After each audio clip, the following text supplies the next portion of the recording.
What's going on, everybody? Welcome to another video. They say if it wasn't for the last minute, I wouldn't have any minutes. So we're here 2 days before Christmas, and I'm now just getting started on making my wife's Christmas present. A while back, she'd showed me some, I might have been on Pinterest, I'm not really sure. It was some wine racks that people had taken and mounted behind their bathtubs and made like a towel holder. Kind of like what you'd see in a hotel where they roll the towel up and hang it up on the wall and it looks real nice. So at that time, that's what I decided I was gonna make her. So I have a piece of oak here and some 3/8 steel, and that's what we're gonna do. This video is not gonna come out till after Christmas, so I feel pretty safe that she's not gonna find out what we're making. But yeah, let's get into it.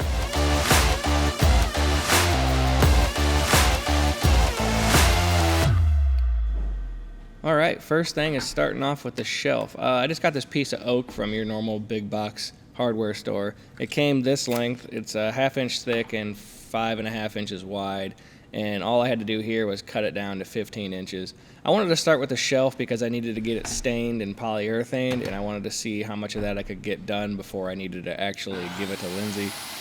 So just one simple cut with the table saw here, and that's all the wood cutting I have to do. Next, over here at the table, just sanding off all the rough edges from the saw. Who needs an electric sander when you have a hand this fast?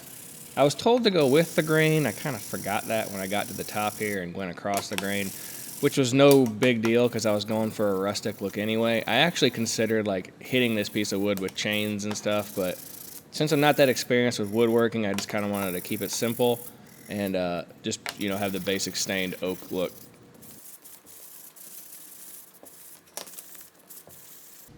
After sanding's done, it's time to get that first coat of stain on there. I just wiped off the piece just to make sure there's no dust or anything. First the clean rag, then a tack cloth.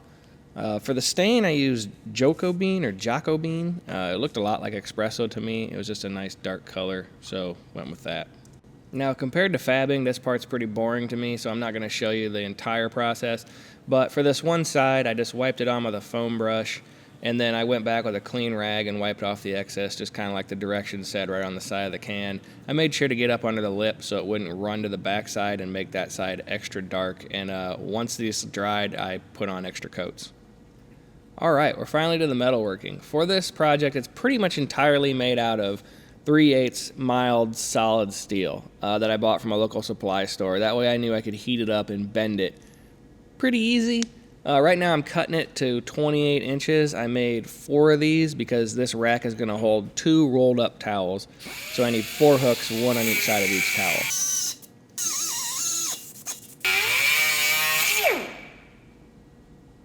Once I got 1 cut, I just moved it down the vise, laid it on top, and cut the rest of the 4 pretty quickly. Once the 4 pieces were all cut and ready to go, I needed some way to bend it. I had a 4-inch piece of solid steel that I was planning on bending them around, but I needed some way to hook the piece to it while I bent it so it wouldn't be sliding around and I wouldn't have to hold the other end, or I didn't want to weld it to it either. So right now, I'm making a little hook out of the same material that I'm going to be bending with, and then I'm going to weld that to my solid piece. Here with some 50 grit, I'm just cleaning up all the cut edges, and then with some medium red Scotch-Brite, I'm cleaning my welding surface.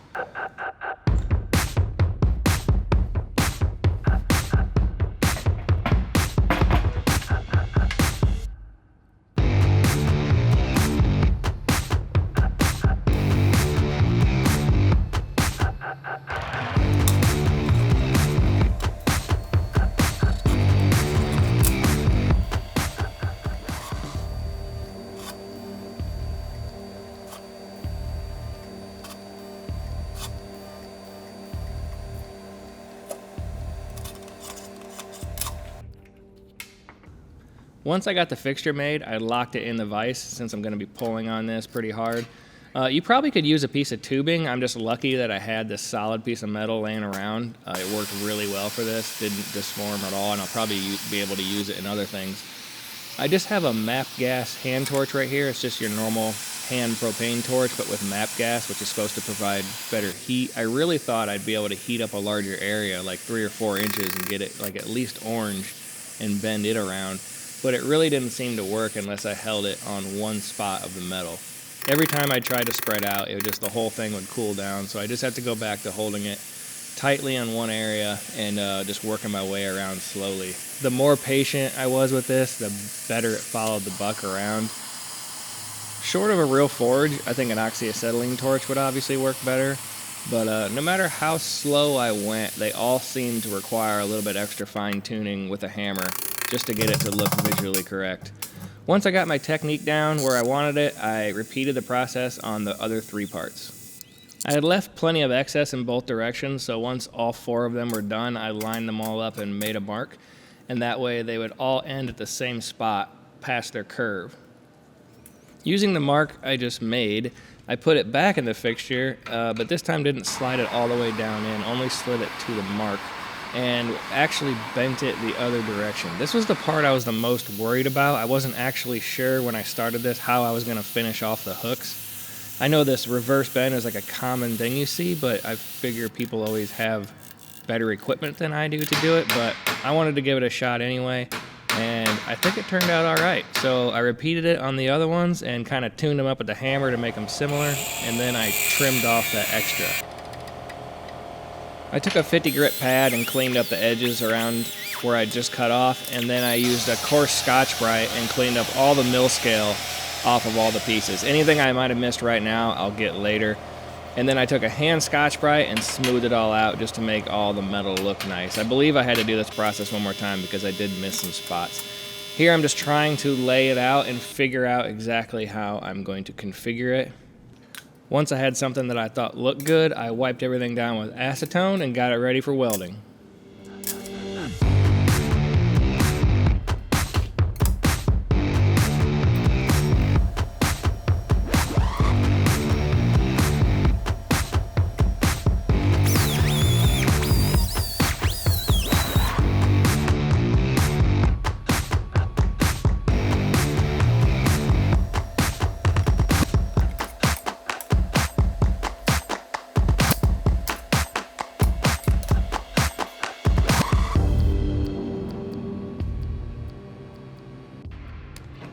Once both sides were together, I had to figure out a way to decide how high I wanted the shelf to be. So I kind of used my hammer as a visual reference and measured what I thought looked good, and then pushed the pieces together and made a mark across both of them so I could cut them off at the same height.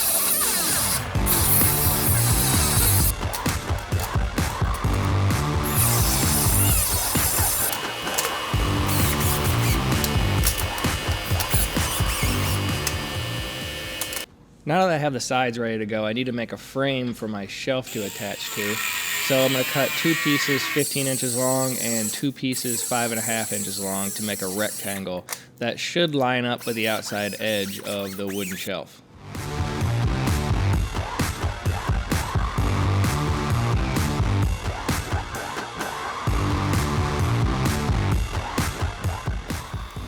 Now, I know it's not necessary to keep grinding off all the mill scale off of every single part, but I just think the final product looks nicer. You really only need to do it on the areas that you're going to weld. So now I'm just squaring this up and tacking it together, getting it ready to weld. You might have been noticing I've been TIG welding this entire project. That's just because I plan on leaving all these welds exposed. There would definitely be nothing wrong with MIG welding it if that's what you have at home and or what you prefer to do. I would just think you're probably going to be grinding down a large portion of your welds so they're not built up, especially where the shelf needs to sit, and maybe even in the corners so they're not sticking out. It'd be all up to you and whatever look you're going for. I've been using a 3/32 tungsten this whole time and a 16th inch ER70 filler rod for anybody who cares.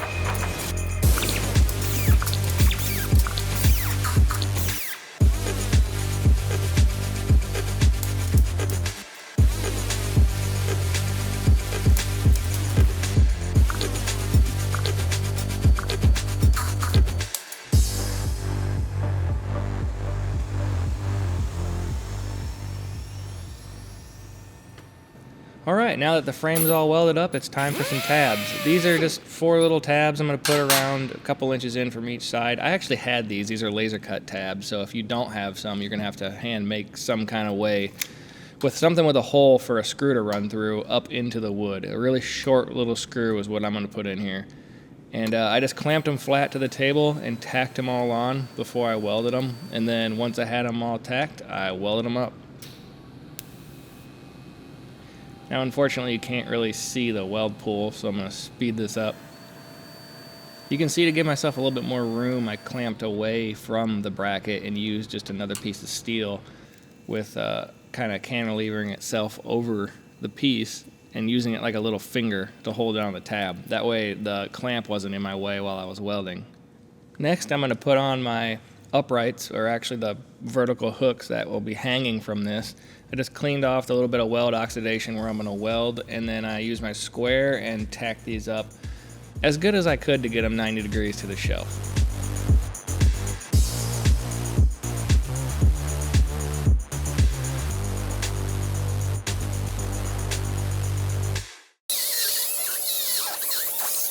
So once I had everything ready to go, I realized I actually measured and marked in the right spot, but I put each of the hook side pieces, one on the inside of one of the lines and one on the outside of one of the lines, so they actually weren't centered.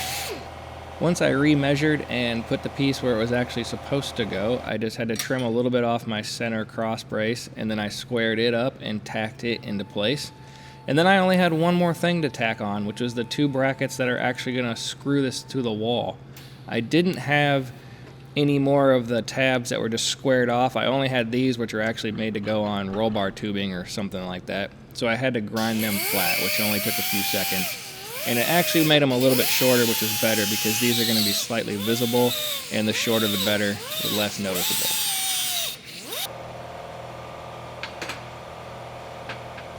These are just going to tuck right up under the shelf. It doesn't really matter how far in they are. I just kind of wanted them even and tucked up under there nicely so they're barely noticeable, kind of out of sight. After I get these tacked on here, everything will be ready to weld up.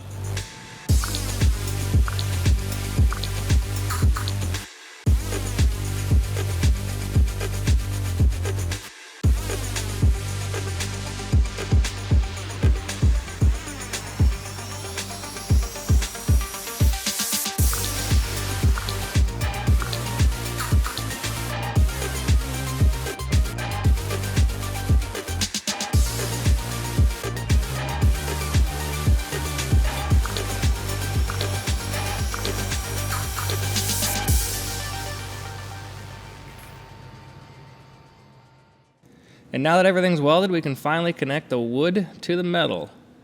I'm using these really tiny little short screws, but I'm still gonna drill a pilot hole anyway after I get it marked out. Just, I don't know, just safety precaution. And it'll also help me set my depth. The little screws I'm using, the head of them is actually too small and goes through the brackets that I welded on. So I grabbed some 3/16 rivet washers and are just using those. Any washer would work, or maybe your screws you won't have that problem because you'll custom make your brackets. Well, there it is, guys. All done. Well, mostly done. This just has a coat of stain on both sides, or 2 coats of stain on my shelf up there. I don't do a lot of woodworking, so staining and all this is new to me. I have to put a coat of polyurethane on there yet. 3 coats of polyurethane according to that jar over there, which takes hours in between each coat. So have to do that yet. I like the bare metal look, but I think where it goes in the bathroom, doing a coat of primer and a coat of black is gonna be the way to go. I have this new app on my phone that lets me take a look into the future. And there it is. See, I was right. It looks pretty good in there. So yeah, that's it, guys. If you've made it to the end of this video and you're not already subscribed, I hope you do. If you want, hit the bell and you'll be notified every time I release a video. Give this video a thumbs up, leave me a comment below, do all the good YouTube stuff, and I'll see you guys in the next one.